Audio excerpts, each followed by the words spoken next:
Welcome to Mike's Opinion. Today is January 28th, 2020. And everything said here is me and my opinion.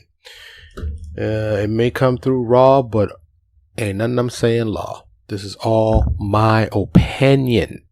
Okay? So, if you can work with that, then good to go. And if you can't work with that, then bye-bye. But no, I'm doing this because I like to contribute. I'm going to do eventually an intro, and I'll put it at the top, I guess. Rest in peace, Kobe Bryant and his daughter, Gianna, and the rest of the families that were on that helicopter in that tragic accident yesterday.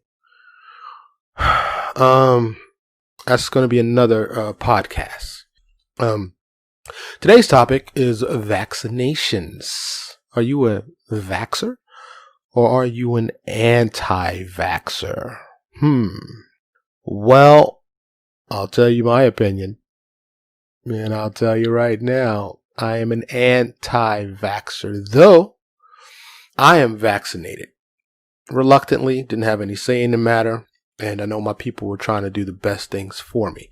Now, those that are pro-vaccination, you get heated and rambunctious, just hold the phone. Hold the phone. And let me share with you my logic why I'm anti-vaccination or anti any foreign substance that's not natural or nature derived. I'm also anti-pharmaceutical.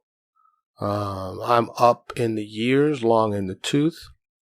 And I'll tell you this, I'm not on a single medication.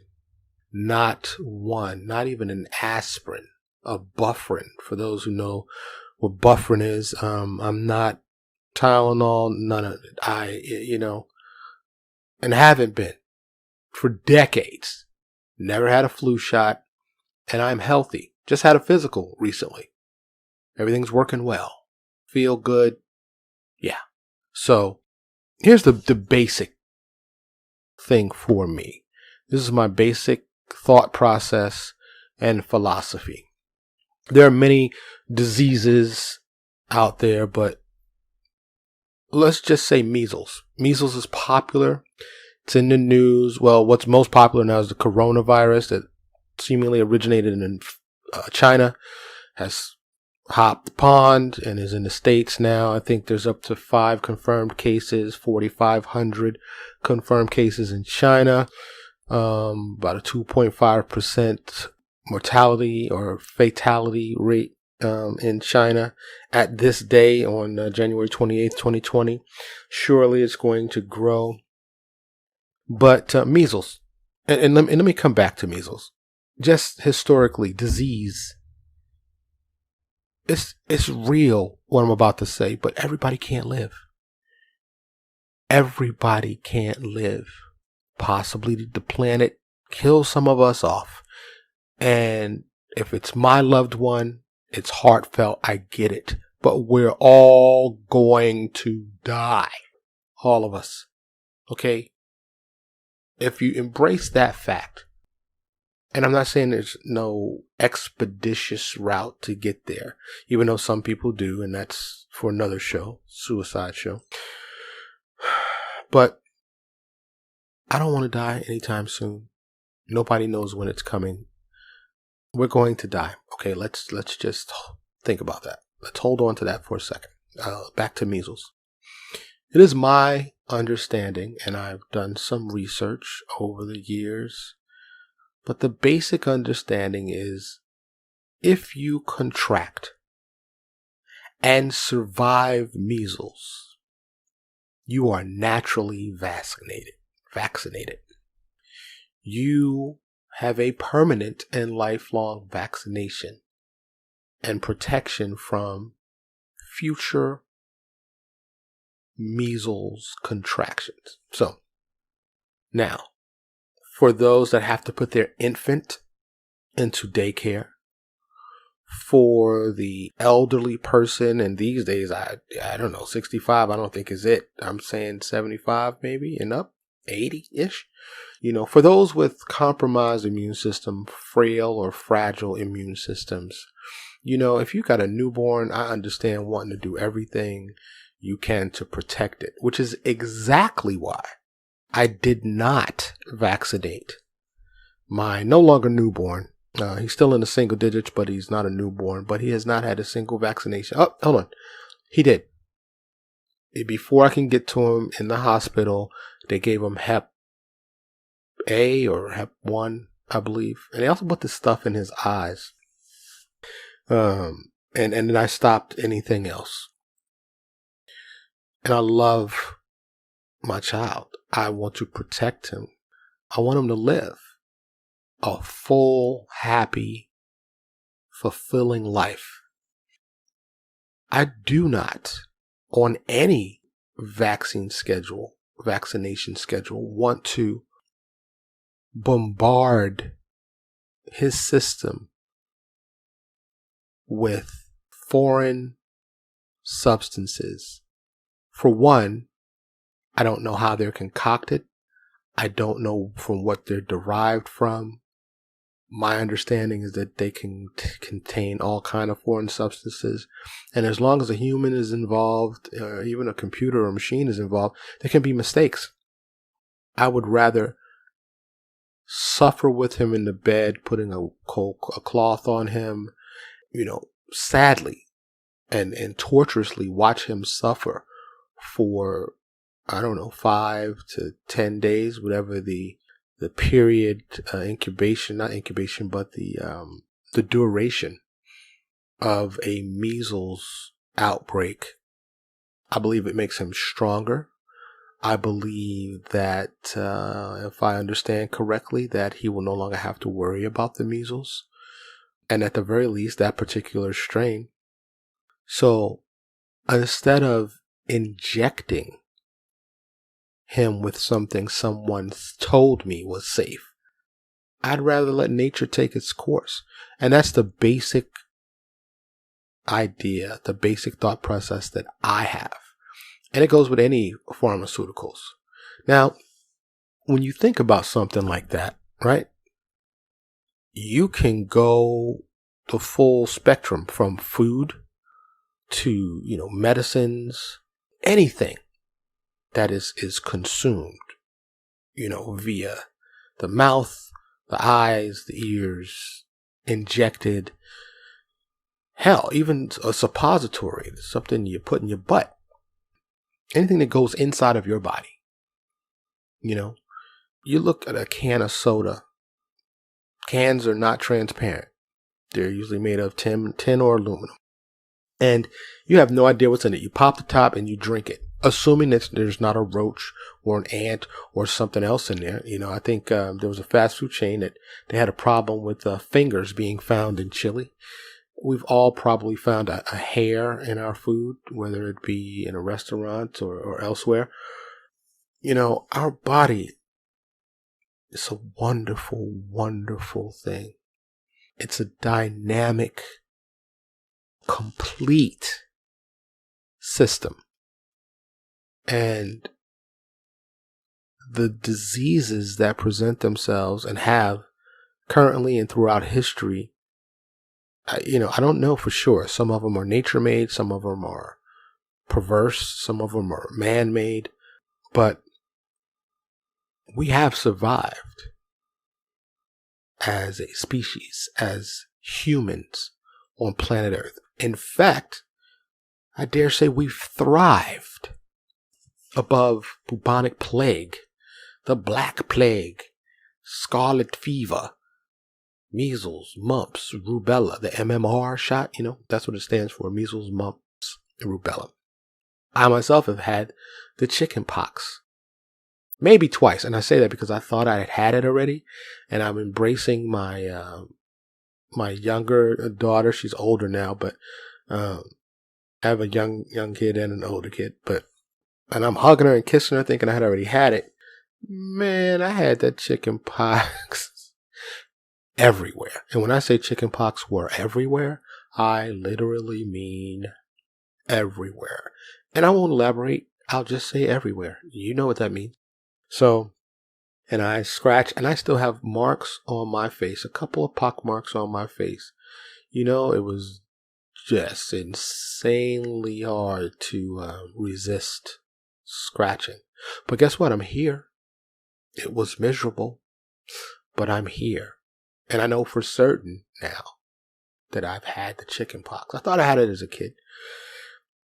But the old adage, what doesn't kill you makes you stronger, is fitting at this. Now, the flip side, right?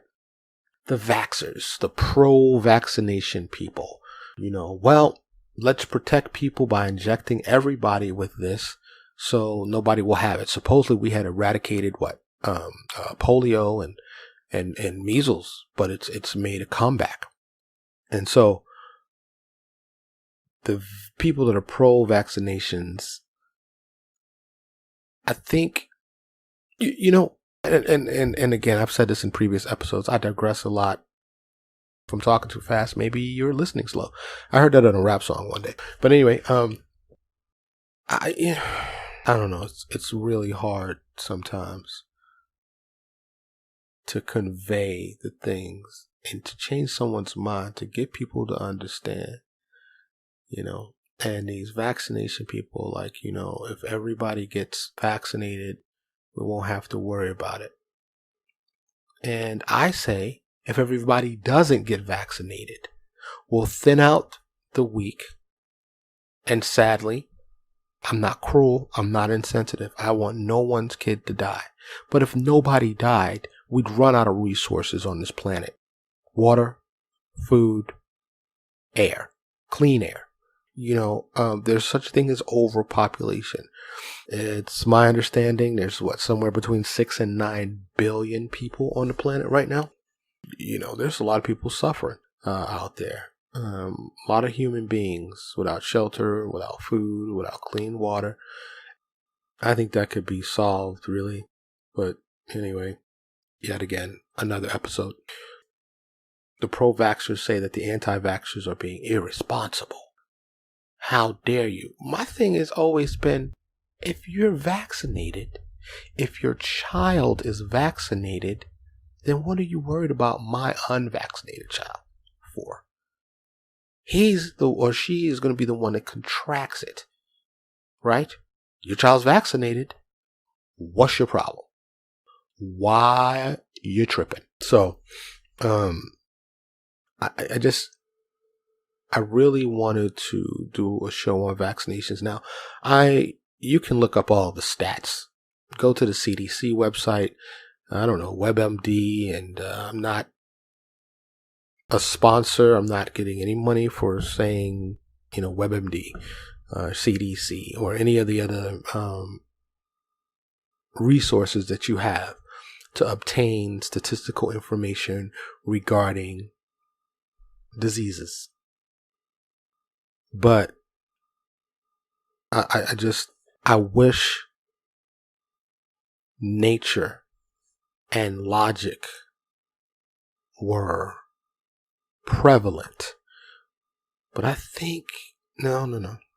I know there are a lot of people out here, that are over-caffeinated, under the influence of one or many pharmaceutical companies, have lost their mind, and are also subjected to too much bad food in their diet, too much programming, especially of the multimedia kind, audio, visual, movies, Netflix. I've never binge watched anything. Life is too short to watch somebody else live their fake life on TV. I'd rather live my life. The things I do like to watch are documentaries and things that are what I consider edutainment.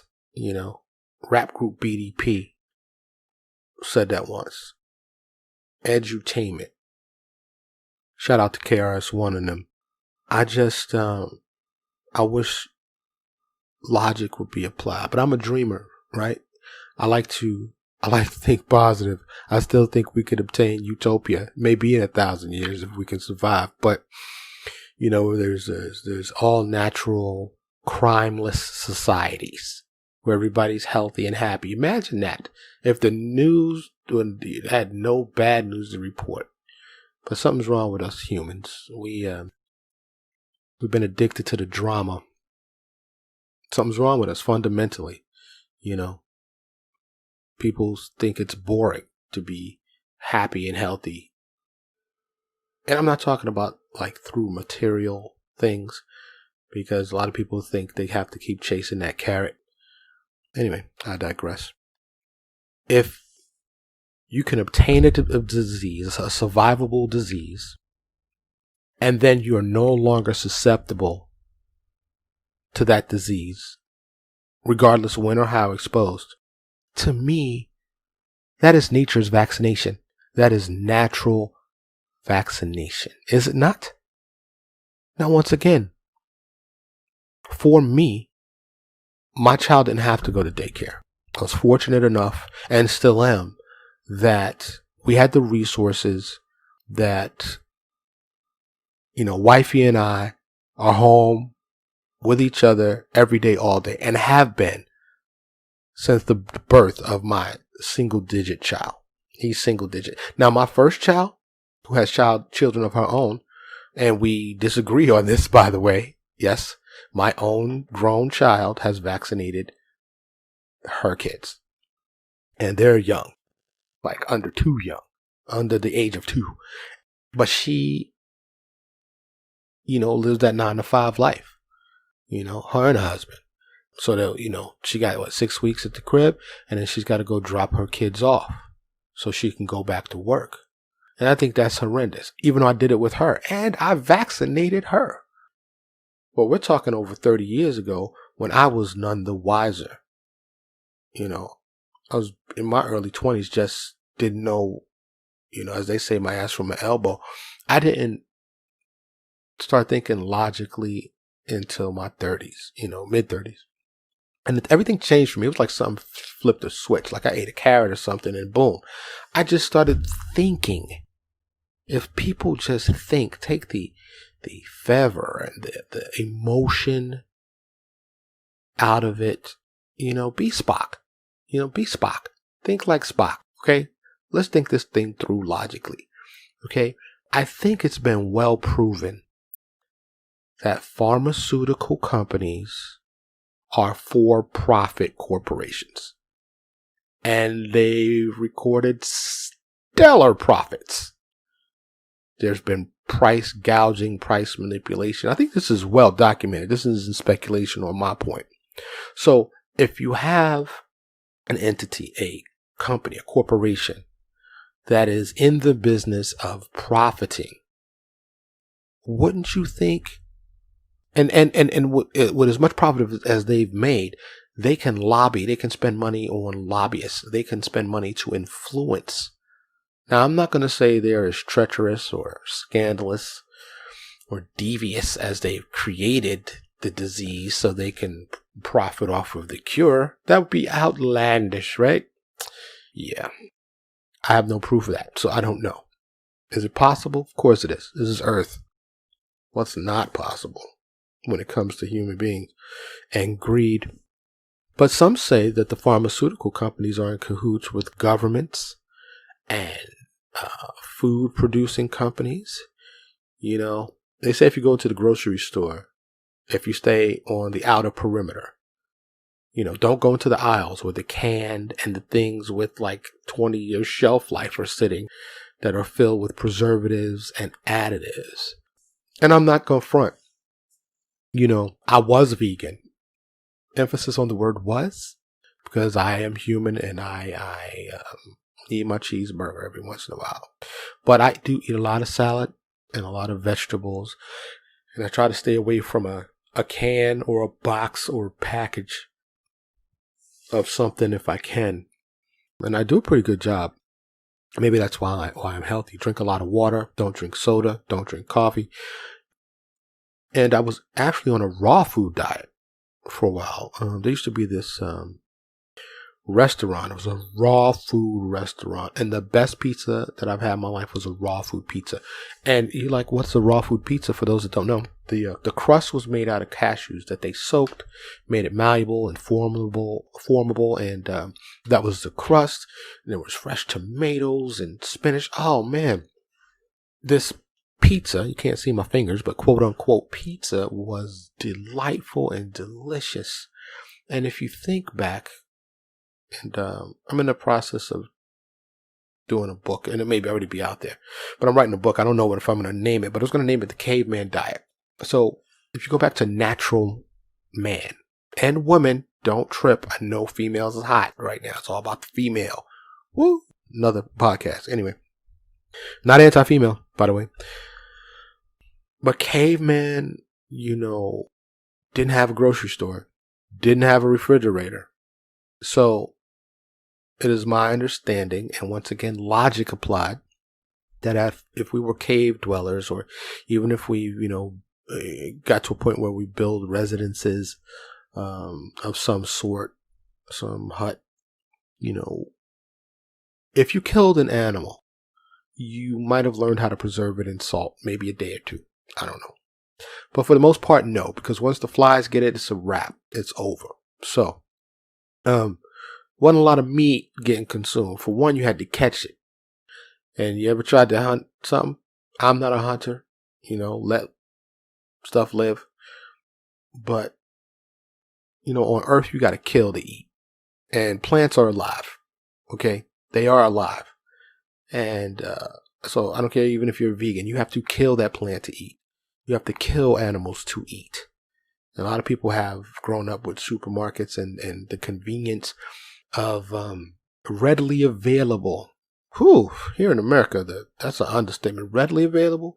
Now you can get literally anything delivered to your house. And it's been that way for a while, but like 2 hours, you can get your groceries, food, fast food, anything delivered. So, availability is something more than that. Hyper availability, if you will. And I don't know if that's a good or a bad thing. I still like going shopping for my own. I want to squeeze my own tomatoes. I want to look at my own cucumbers and lettuce and all of that. So anyway, that's just me. My opinion. Once again, my preference. So we foraged as a people, right? The caveman diet. We ate nuts and berries and leaves, spinach leaves, kale leaves, whatever we can probably eat that didn't kill us, we'd eat it. And once in a while, we get some meat, and we'd have to get some exercise, like going to the gym. Like, you see that bison over there? Yeah, it's a herd of them. We're going to have to, Then you have to process it, right? You got to skin it, right? Then you got to butcher it. That's a messy endeavor. Can you imagine butchering something like in the wild? I'm pretty sure there are hunters, if any hunters happen to listen to this, butchering something in the wild. There's lots of blood and guts and yuck. And imagine you have to do it relatively quick. You don't have an air-conditioned butcher shop to do it in. But a lot of stuff, if you've ever, you should take a trip to a butcher shop one day. Some of them are so automated, and it's disenchanting. I'll say that. But it's all tied in, is my point. Diet, our food sources, pharmaceutical companies. If you've been convinced that vaccination is the way, once again, I tell you, turn to history. There have been swift outbreaks of deadly diseases that we couldn't get everybody inoculated or vaccinated, rather. We had to let it run its course and play out. And certainly that had to be the way before modern medicine and the modern pharmaceutical company, right? And we survived. We were stronger as a people. Think about that. Okay? We built up a natural immunity. And yes, people died. We're going to die.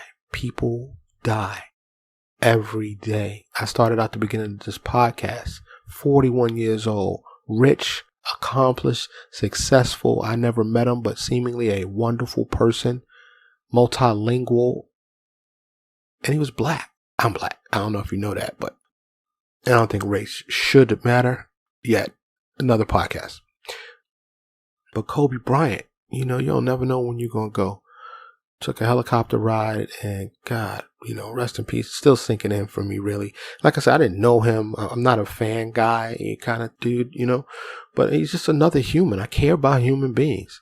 Being a father, taking a trip and never coming home, and he got other kids and a wife. It's horrible. It's heartbreaking.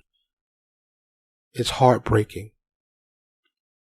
But I know it's coming for all of us. And here in America, especially, I think other cultures deal with death a little differently, but we choose to ignore it. And it's such a horrible thing. We think it's never going to happen. We need to embrace it. And I'm not talking about become death merchants or just wallow in it. I'm just saying we need to accept it. And once again, my understanding here on earth, you don't know when you're going to go. Okay? Unless you choose to take your own life. I think there's certain instances where that may be appropriate. Like if you're, 80 and you just got longevity in your family, but you're suffering some ailment and you don't have any quality of life, Dr. Kevorkian will hook you right on up where you'll go peacefully and painlessly. And if that's your choice, that's what you want to do, then can do that. Yet another podcast. Not this one. This one's Vaccinations. Excuse me. So death is real. And I think it's okay to be afraid of the unknown, because whether you believe in reincarnation, whether you believe in heaven and hell, whether you believe in a big black void and there's nothing after this, or any other thing that you may believe, the fact of the matter is at some point, this body, now I don't know about the spirit or the energy inside of this body, what happens to it afterwards. But your physical body, your brain, your heart, your lungs, your physical body will stop functioning. It'll cease to work. And that's what we call dead. Okay? And being afraid of that unknown, especially as a parent, and you have your most precious, valuable creation in your arms, and it can't walk, talk, feed itself, it poops on itself, and it's totally dependent on you. You want to make that choice to protect it. I get it. I'm a parent. I get it. I understand. I truly, truly do. But it is also my belief that if you have an otherwise healthy child and it wasn't born with some compromised immune system or some special case, or if you have a loved one who's becoming frail, for some reason the older person hadn't been immunized, or you want to get immunized to protect them, I get it. I do, and I don't want to see no babies die. That's horrible. It's horrible to think about. When you zoom out from your individual self and you look at the forest instead of the tree, when you look at the grand scheme of things, it's possible that these diseases are meant to strengthen us as a species of humans, to become stronger. And that may mean, actually I think it does mean, that some people will have to die. The weaker of us, the more vulnerable, the more susceptible to, will have to perish for the sacrifice of the majority of us. That's just life on earth. It's life on earth. So I refuse to apologize for not injecting my child, making the conscious decision not to inject my child with a pharmaceutically derived substance. And especially, I know they've changed the schedule, of shots, but and once again, you can look at the statistics, and some parents may already be, familiar with these shot schedules, but your body is inundated. I don't know what's in this stuff. I have no idea what's in this stuff. I don't know what's in measles either, for that matter, the actual disease. Okay? But I'm not doing it ever again. And if I get the flu, I'm going to suffer through it. My understanding, do you know what fever is? Okay. And there's fevers that can kill you. And I think that's 104, 105, 106 Fahrenheit. But the fever is the body's natural reaction to kill off whatever's ailing you. Whatever germ or virus is inside of you, it heats your body up. And it's miserable. If you've ever had a fever, you know it sucks. It sucks. Okay, having a fever is horrible. But it's a natural reaction. It's not foreign. And I've read that sometimes the body will respond with that fever and will shorten whatever virus that you have. But when we suppress that fever and address the symptoms instead of the disease, all we do is prolong it. We prolong that sickness for the immediacy of feeling better. And I get it. Being miserable is just that. It's miserable, right? Who wants to feel bad? But maybe we've gotten soft. I don't know. Like if a caveman walked up on the street and had a time machine, or, I don't know, had been living underground and found his way to the surface, or whatever the case may be, he would be like, y'all soft. What are y'all doing? You don't want to get off your couch. You got remote controls and delivery for everything. What is your point of life? To go to work, come home, and do nothing with your life. Once again, I tell you, I digress a lot. It's all connected, though. Everything is everything. Remember that song by Lauryn Hill? She won Grammy for the Miseducation of Lauryn Hill. Everything is everything. I'm not going to attempt to sing, even though I can, but not right now. I need to have a sip of something wet, preferably water. I would just like you to think about this. If you are a pro-vaccination person, or you have the option to become one, you're going to have children, or you have a young child and you're at that point, think about it. Okay? This is my opinion. I'm Mike, and this is Mike's opinion, and I think differently. I'm not totally unique. I'm pretty sure there's others that think like me. I haven't met many. And I'm not trying to get disease spread rampant around the United States or planet Earth, for that matter. I am just trying to actually help us become stronger as a people on planet Earth. I may do a part 2 to this, and I'll load it up with a lot of stats and references, for both. I am anti-vaxxer, but I hope I was fair to those that vaccinate and letting them know that I understand why you think that way. I wholeheartedly do. If we just start doing things a little bit differently, it seems we've lost our way. Technology has come in and taken over.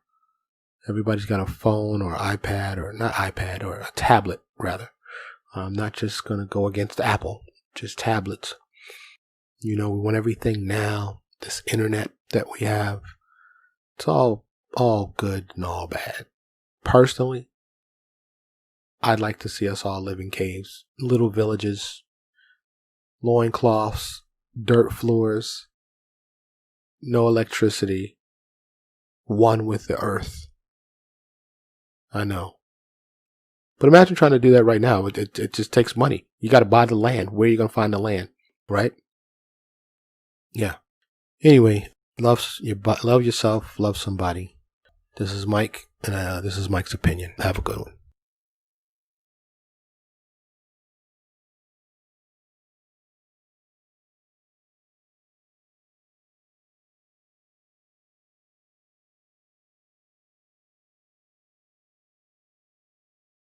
This is Mike, and this is Mike's opinion. Have a good one.